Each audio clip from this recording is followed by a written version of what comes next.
اب پوچھ لیں کسی امیر آدمی سے، کہے گا چکی کے نیچے ہاتھ ہے میرا، میرے سے زیادہ تو اب پریشان بندہ ہی کوئی نہیں۔ کیا بتاؤں آپ کو، اتنا ٹیکس ہے، اتنا جرمانہ ہے، فلانی شے، بڑا کچھ گنواتے ہیں لوگ۔ اس نے کہا میں نے تو سنا تو پہلے کوڑا تھا۔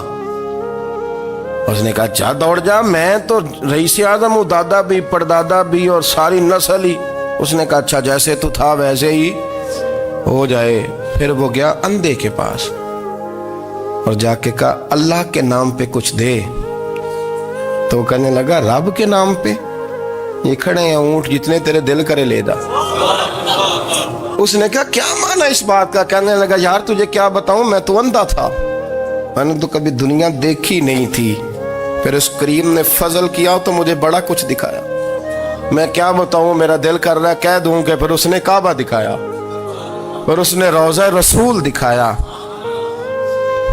پھر اس نے ریاض الجنہ کے سجدے دکھائے، پھر اس نے اپنے محبوب کے دروازے کی رونقیں دکھائیں۔ اس نے بڑا کچھ دیا، اس نے بڑا نوازا۔ میرے پاس تو شاید میں بدکار پرانا خادم، کسے در ملی نہ ٹوئی، ایت واصف یار نے نظر جو کی تھی، پھر واصف ہی ہوئی۔ یہ تو اس کا کرم ہوا۔ تو یہ وہ کہنے لگا تو اللہ کے نام پہ جان مانگ، میں وہ بھی دینے کو تیار۔ میرے پاس تو شے کوئی نہیں تھی، مجھے تو اپنا پتہ ہے، میں تو کوئی شے نہیں تھا، کچھ نہیں تھا میرے پاس۔ یہ تو ان کا کرم ہے کہ رخ ان کا ادھر ہے، اور مختصر سی میری کہانی ہے، یہ جو بھی ہے ان کی مہربانی ہے۔ تو وہ کہنے لگا میں بھی کچھ لینے نہیں آیا تھا، تیری آزمائش ہی کرنے آیا تھا، تیری عزتیں بھی سلامت رہیں گی، تیرا مال بھی سلامت رہے گا، تیری شفا بھی۔ اپنی زندگی میں کبھی بھی اللہ کی بارگاہ سے توجہ ادھر ادھر نہ کریں، چھوڑیں لوگ کیا کر رہے ہیں، دنیا کیا کہہ رہی، کبھی بھی اپنی توجہ دائیں۔ ہمارا یہ مسئلہ بن گیا کہ ہماری سیاست ہے، ہماری دنیا داری ہے، ہم بندوں کو راضی کرنا چاہتے ہیں، ہم دیکھتے ہیں کون کس طرح، اور آپ یقین کریں آپ تھک جائیں گے، بندے راضی نہیں ہوں گے، وہ نہیں راضی ہوتے۔ آپ ان کو منا کے لائیں گے تو ادھر والے نکل جائیں گے، ادھر کو منائیں گے تو ادھر والے نکل جائیں گے۔ اس چکر سے باہر آئیں، اس رب کو راضی کریں جو فرماتا ہے ان الذین آمنوا وعملوا الصالحات سیجعل لهم الرحمن ودا۔ فرمایا تو ایمان لانے کے بعد نیک عمل کر، میں لوگوں کے دلوں میں تیری محبت پیدا کر دوں گا۔ رحمان لوگوں کے دلوں میں محبت ڈال دے گا، اللہ لوگوں کے دلوں میں۔ اپنی نظر ہمیشہ اپنے رب پہ رکھیں، اتنی لمبی چوڑی دنیا داروں سے امیدیں نہ وابستہ کریں۔ میں نے دیکھا ہے لوگ کاسا لیسی کرتے ہیں، کبھی اس کے دروازے پہ کبھی اس کے دروازے پہ۔ ان چکروں سے باہر آئیں اور اپنے رب کی بارگاہ کی طرف توجہ کریں، استغفار شوق سے پڑھا کریں، اور اکیلے میں نہ، اکیلے میں۔ حضرت رئیس المتکلمین مولانا نقی علی خان صاحب رحمۃ اللہ نے لکھا ہے کہ فرعون 500 سال حکومت کر گیا، یہاں تو 5 سال کی حکومت کی پیر لڑکھڑاتے ہیں، 500 سال۔ فرماتے اصل وجہ یہ تھی کہ دنیا جب سو جاتی تھی نا تو اوپر چادر لے کے تو مصلے پہ بیٹھ جاتا تھا اور ہاتھ باندھ کے کہتا تھا رب تو ہی ہے، میرا پردہ نہ کھولنا، مالک تو ہی ہے، کرم نوازی کرنا، میری پکڑ نہ کرنا۔ وہ بے ایمان ہو کے اگر 500 سال ہاتھ باندھے تو گزارا کر لیتا ہے، تو ایماندار ہے۔ پر مسئلہ یہ ہے کہ تو رات کو بکل مار کے ہاتھ نہیں نہ باندھتا، تو منت نہیں کرتا، تو استغفار نہیں کرتا۔ توبہ کریں تو بچے رہیں۔ وہ اتنی لمبی حکومت کر گیا چونکہ رات کو کہتا تھا مالک رب تو ہی ہے، لیکن مہربانی فرما، میری پکڑ نہ فرمایا تو اللہ نے تو اس کو مہلت دے دی۔